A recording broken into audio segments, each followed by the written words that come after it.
大家好，欢迎大家观看今天的节目。在无限的未知世界里，总有很多无穷的奥秘，吸引着古今中外无数思想者不断的思考、探求。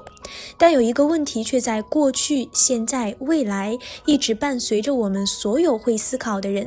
这个问题是所有问题之中最永恒、最难解、最恼人的，但也是与每一个人都密切相关的，更是最为迫切的。这就是关于我们自身之谜：我是谁？从哪里来？将要到哪里去？当我们死去，离开世界，势如灯灭，永远不在，还是有轮回，有来世？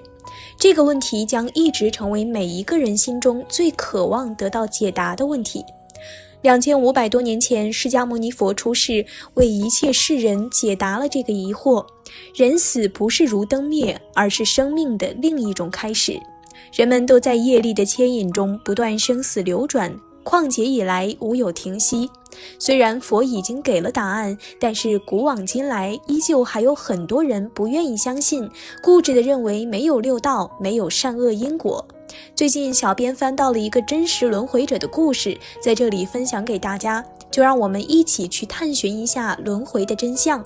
在开始今天的内容之前，请大家点点订阅和小铃铛，点赞是对小编的最大支持，谢谢大家。在中国古代的鬼神故事中，常常有这样的情节：人死了以后，黑白无常带着人的鬼魂走上黄泉路，来到奈何桥，然后经过了阎王殿进行了审判，最后要给这个鬼魂喝上一碗孟婆汤。喝了这个孟婆汤，前世所有的事情就会被忘得一干二净，接着这个鬼魂就可以去转世投胎了。关于这样的故事，我们现在都知道是编出来的，可是在中国湖南省怀化市的平阳乡，却出现了一件挑战我们认知的事情。在平阳乡这里有着这样的一群人，他们竟然都记得自己前世是谁，重点是这样记得前尘往事的人还为数不少，这不禁让人有点毛骨悚然。曾经有记者特地去那边进行了一次采访，采访的第一个对象就是平阳乡的文化站站长杨胜玉。据杨胜玉述说，平阳乡整个也就7000来人，但其中却有110多人是再生人。接着记者在杨胜玉的带领下，更是找到了一位叫石爽人的侗族再生人妇女。与其他土生土长的平阳侗族人不同的是，石爽人不仅能听懂汉语，还能熟练地用汉语和记者交流，这不禁让记者感到非常诧异。就在记者们猜测也许他是接受过较好的教育时，石爽人却语出惊人地告诉他们，这些都是他上辈子的记忆。据他所说，他前世与何家的大嫂2个人下到地里面去种豆子，结果在种豆子回来的路上，刚好路过一片鱼塘，于是就想在鱼塘里把脚给洗干净，可谁想洗个脚居然将2个人洗中毒了。回来后，他们便开始浑身发痒，紧接着就是连续不断的发高烧，高烧整整持续了3天，不管用什么办法都无法让他们退烧，最终他们的家人只能眼睁睁地看着他们就这样病逝。神奇的是，就在他死去以后，他居然能够感觉自己整个人都漂浮了起来，并且开始慢慢地往楼上飘去。而且这时候周围的人在做什么事或者说什么话，他都还能看到、听到、感受到，可就是怎么也说不出话来。说完了死去时的感受后，接着石爽人又说起了转世后的情况。具体从何时开始记得前世的事，他也已经记不太清了，只记得当时年纪很小，不大会走路，只能在屋子里到处乱爬。有一次在爬到楼梯口时，他正好听见了楼下人们在舂米的声音和不断发出的牛叫声。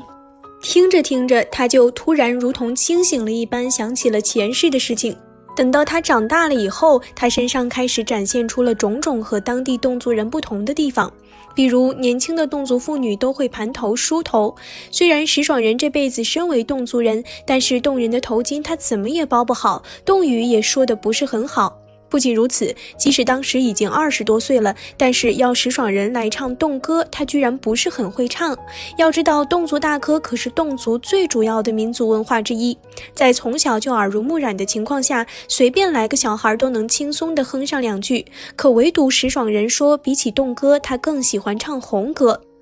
说起唱红歌这事儿，甚至可以追溯到他的上辈子去。根据石爽人的回忆，当年他第一次去和前世的母亲认亲的时候，这位母亲就知道这个人和他去世的女儿有着一模一样的性格，因为他的前世在洗澡的时候也老是喜欢唱红歌。听完了他回忆的记者深感惊奇，石爽人声称自己保有上辈子的记忆，这也就罢了，他竟然还去了他上辈子的家认亲了。那上辈子的家庭会认他吗？他们会相信自己的妻子、母亲竟然转世投胎成了眼前这个小孩子吗？更让人难以想象的是，石爽人上辈子的家庭还挺接受他的，关系一直保持得挺好。他上辈子的儿子虽然与石爽人年龄相仿，但是这孩子还真管他叫妈，听着有点乱是不是？到底是什么样的原因才让他前世的家庭选择了接受他转世的这个事实呢？其实要接受一个自称有着前世记忆的人并不是一件容易的事。石爽人说，他也是经过许多验证之后才被前世家人所接受的。按照石爽人的说法，他前世是1962年死的，死的时候24岁，时间已经过去了整整50年。其实大多能证实他前世身份的人早都已经过世了，这时如何取证呢？记者从石爽人口中打听到，他前世在去世的时候还留下2个孩子，一个2岁的女儿和一个3个月大的儿子。记者为了要确认石爽人所说的是否属实，唯有找到他的儿子和女儿，但由于女儿何双燕早已嫁到县城去了，只有儿子何逢春还住在平阳。于是在记者的要求下，石爽人便带着他们来到了何逢春家。而这个比他只大10个月的男人，真的是他前世的儿子吗？在见到何逢春后，他似乎对这个比他还年轻的母亲没有任何怀疑，而且这么多年来一直叫石爽人妈妈。可是按照之前的说法，石爽人前世死的时候，何逢春才仅仅3个月大，按理他的记忆中，他对母亲应当是没有什么印象的，那么他又如何能肯定石爽人前世就是自己的母亲呢？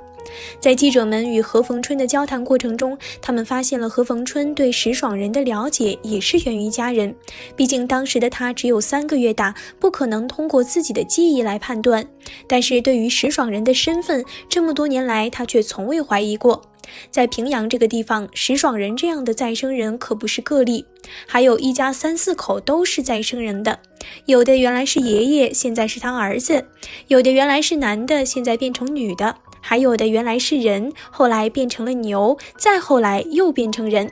种种情况听起来简直令人匪夷所思。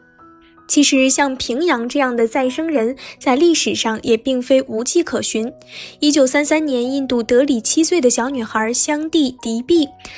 突然莫名其妙地对他母亲说自己以前曾在马图拉城居住过，他还煞有介事地告诉母亲当初家中的情况。这件事当时引起印度政府的高度重视，还专门组成特别调查委员会，把香蒂带到马图拉进行实地调查。这个香蒂自从出生后就一直没有离开过德里，可是一到马图拉，他竟然马上就能用马图拉方言与当地人热情打招呼。接着他不仅找到了曾经居住的房子，还认出了自己的2个孩子。类似的事情在美国、欧洲也都有听说，人们慢慢开始愿意相信再生人的存在，可是谁也无法解释这种现象的科学道理。如果这些并不是谎言，那么再生人的这种前世记忆又应当如何解释呢？那究竟会与什么有关呢？难道人真的会有转世投胎的可能吗？其实灵魂这个词语是宗教、文学、艺术、哲学等领域的一种表述，它用来解释再生人现象显然是不严谨的。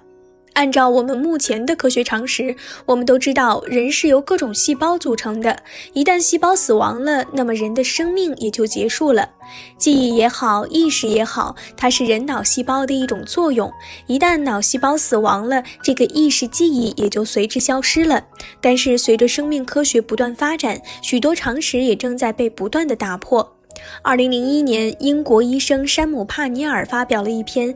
关于对心跳骤停、幸存者濒死体验的产生特性以及病理学的定量定性研究的论文。他设计了一个实验，假如人的灵魂能出窍，那他应该能看到一些在身体里所看不到的东西。于是他在抢救病人的房间的天花板上放了一块木板，并在这个木板上放了一个只有山姆医生自己知道的东西。接着，山姆对100多个被抢救过的病人开始进行了研究，发现其中有7个被抢救过来的病人醒来后，能说出自己灵魂离开身体后看到的情景，特别是板上的小物体，说的都全对。这个实验说明，我们对以往关于意识记忆的认识要重新研究。记忆也好，意识也好，它是不是一种独立的客观存在？